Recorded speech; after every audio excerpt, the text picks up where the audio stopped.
Halo semuanya, gua Andi, yang dimana kali ini kita akan membahas mengenai sebuah konsep pacaran. Oke, di video kali ini gua angkat mengenai isu atau pembahasan mengenai soal pacaran, sesuatu yang masih sering terjadi di ruang lingkup sekitar, dan pacaran itu merupakan hal yang bahkan anak muda yang bilang kalau pacaran itu gak laku. Walaupun itu teman-teman sudah tahu bahwa pacaran itu haram hukumnya. Kali ini dimana gua akan membahas mengenai asal mula pacaran itu dan bagaimana. Jadi teman-teman, pacaran itu dalam bahasa Inggris bisa dibilang dating. Sebenarnya bukan budaya asli Indonesia ya teman. Tapi konsep ini muncul dari budaya barat sekitar akhir abad ke-19 memasuki awal abad ke-20. Yang awalnya istilah dating ini digunakan untuk menggambarkan kegiatan sosial antara laki-laki dan perempuan yang ingin saling mengenal sebelum menikah. Pada masa itu, hubungan ini lebih formal, biasanya dilakukan dengan bangsawan keluarga. Namun, seiring perkembangannya zaman, terutama setelah revolusi kemajuan teknologi sudah mulai masuk, makna pacaran ini mulai bergeser, di mana pacaran menjadi lebih bebas dan pribadi, tidak lagi sekedar tahap sebelum pernikahan, tetapi juga dianggap sebagai proses pencarian jati diri dan pasangan hidup yang cocok, teman-teman. Dulu di Indonesia teman-teman, konsep pacaran ini mulai dikenal pada masa kolonial Belanda dan semakin meluas di era modern sekarang melalui film, musik, dan majalah. Dan disitulah budaya pacaran ini menjadi bagian dari kehidupan masa remaja pada masa kini. Namun seiring berjalannya waktu, praktik pacaran ini sering mengalami penyimpangan dan nilai-nilai moral dan agama, sehingga menimbulkan dampak negatif seperti pergaulan bebas, hamil di luar nikah, serta lunturnya batas etika sosial dalam kehidupan masyarakat.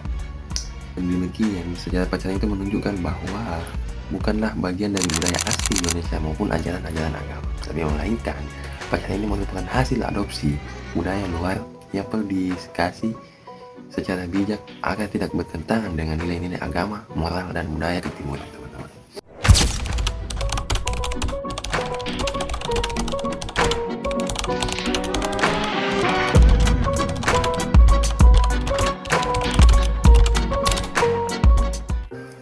Jadi teman-teman, yang dimana pacaran ini lebih banyak membawa mudarat atau kerugian daripada manfaat. Lebih fokus kita harus memperbaiki diri dan menunggu cinta yang halal itu melalui pernikahan. Nah, kalau kita bisa ketahui bersama bahwa dampak negatif dari pacaran itu, yang pertama menjauhkan dari kita dari Allah Subhanahu wa Ta'ala. Pacaran sering membuat seseorang terjerumus dalam dosa melanggar asas agama. Yang kedua itu merusak moral dan akhlak. Kebiasaan keberduaan ini, kemesraan ini atau berbohong menjadi hal-hal yang biasa sering terjadi.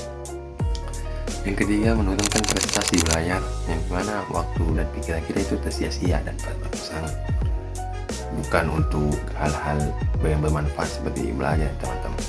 Yang keempat, menimbulkan stres dan duka, terus cinta dan menyebabkan sedih, galau, bahkan depresi itu masih sering terjadi di era sekarang. Apalagi yang ini mau janji sampai tulus tetapi ya ujung-ujungnya apa? Tidak ada. Yang kelima itu pintu menuju pergaulan bebas. Yap, yang dimana di era sekarang itu banyak sekali menormalisasikan hal-hal buruk tersebut sehingga sudah hal yang biasa. Lebih banyak kasus-kasus zina dan hamil di luar nikah bermula dari pacaran, teman-teman. Ya, yang terakhir pastinya membuang-buang waktu untuk masa depan. Pacaran itu hanya untuk menghabiskan waktu tanpa kepastian dan kejelasan. Oke teman-teman, kita sudah tahu yang dimana pacaran itu kan ujung-ujungnya juga tidak baik. Jadi teman-teman, cinta sejati itu bukan hanya timbul dari pacaran, tetapi butuh keimanan dan kesetiaan dalam ikatan pernikahan. Stop teman-teman. Jadi teman-teman, kita sudah ketahui bersama yang dimana kan pacaran ini kan membawa dampak buruk bagi diri kita ya. Jadi teman-teman, ayo stop pacaran.